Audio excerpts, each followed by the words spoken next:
Well, Andrew, thank you for coming. Pleasure. I'm excited to hear about the coffee because I've known you and Amber, your wife, since 2011. I met Amber at Landmark Education when I was getting a divorce, and it was like a major kind of breakthrough time.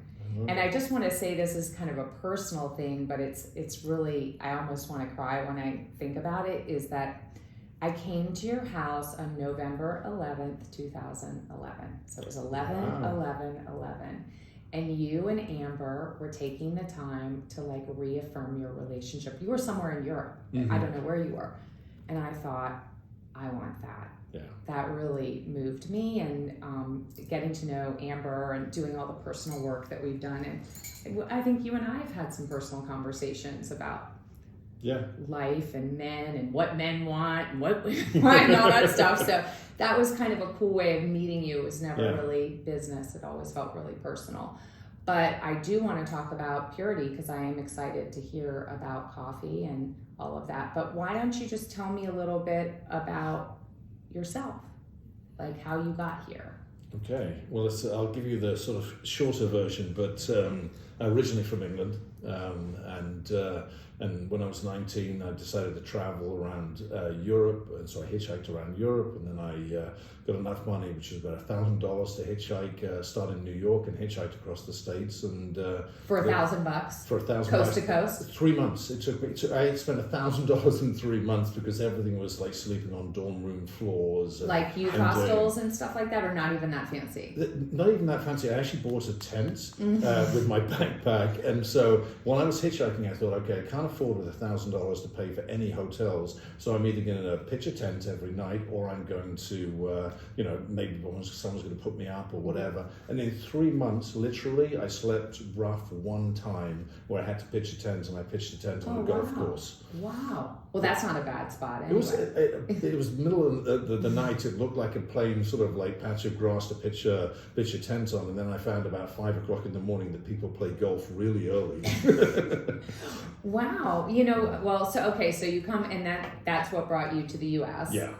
And then what were you doing here? Was that just to come and see the U.S., or were you thinking you wanted to work here, or what? No, I really wanted to stay. And so I started working, waiter, busboy, that sort of thing. And I started my first business when I was 21 on the border of Mexico and the U.S. in, Tijuana. So Tijuana and San Diego. And this was like the computer sort of, what exactly was that? That's the very different part of my life. It was a long distance phone company.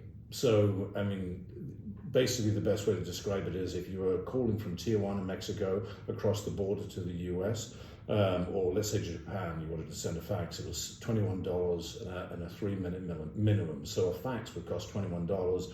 You just dial across the border, I put a switch across the border, and then you could dial anywhere in the world, and you could save about 50% on your phone bill, and that was the first business that I set up. Pre-WhatsApp. Pre-WhatsApp, pre-MCI calling cards, all that sort of stuff. Yeah, it's interesting how much we used to spend for things that are now free. Yeah. Pretty much. Absolutely. Yeah. Absolutely. I explain that to my daughter Leela. It's just like things that we take for granted now. Things like, having, no one buys a calculator anymore. It's on your phone. No one buys a camera really. It's on your phone. There's so many things that if you want to cheat, it's on your phone. That's Google. Right. That's right. Everything's much easier. And so along you started that business, and then I understand that you met Amber doing Tony Robbins, which I think is really cool. I've done a lot of personal work too. Yeah. And so how far were you into your business when you injected Tony into your business? I'd been interested in his work, sort of reading his books, but the first talk that I went to was in London, and I think it was probably like early 30s when I did his first events. But he's incredible. If you haven't had a chance to go and see him, or anyone who hasn't had a chance to go and see him, it's just so worth it, because nobody is a better public speaker than Tony. The thing is I've listened to him for years, and when I did Landmark, and then I did a lot of personal work with Amber, I feel like a lot of that work sort of crosses over. But I did UPW with a girlfriend who's now my partner here, Michelle Wing. We went to New York and did it. And, we walked on fire and all of that. That part was my favorite part. The other part was like, it's midnight. I'm exhausted. I don't need to keep doing this.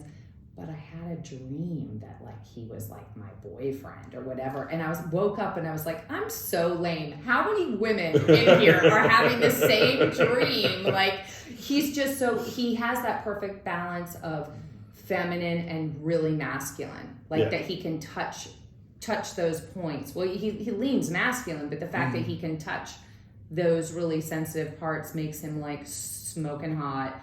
Plus he really is, he just kind of says things that seem like that you can change your state and all that kind of stuff. And sometimes I have to even say it to myself, like, change your state, get up. Yeah, Tony's very, very good, and I consider him a friend.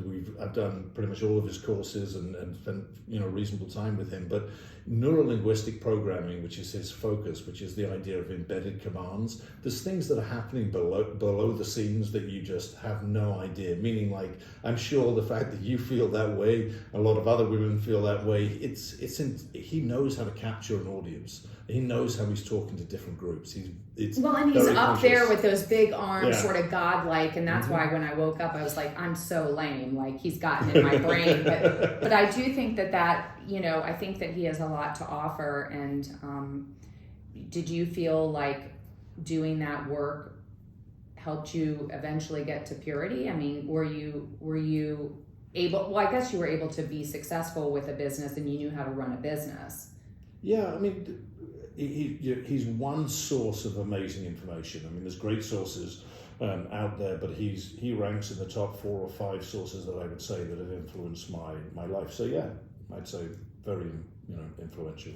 So you still have the other businesses too, don't you? One. When I sold Crucidian in 2011, and that's sort of the reason that I had this sort of change of direction in the company. I went from selling software, which was contact center software in Latin America, very big sales. We knew the top 100 customers we cared about in Latin America, $1 million sales that would take sort of 18 months on average to close, to selling a $20 bag of coffee. I mean, it couldn't be more different.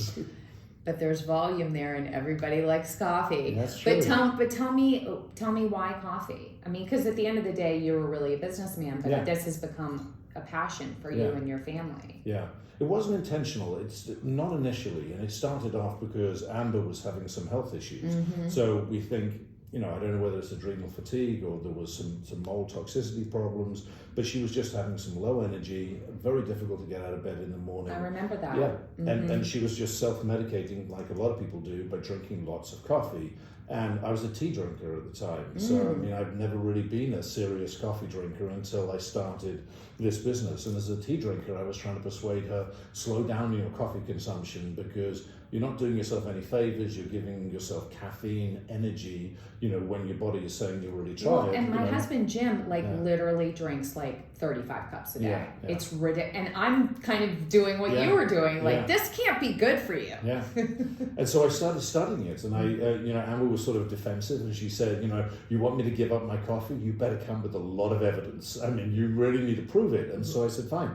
And I met, through a friend of mine, 2 professors at the Institute of Coffee Studies in Vanderbilt. And they explained to me, look, there's a huge knowledge gap between what the scientific community knows about the health benefits of coffee and what the general public knows.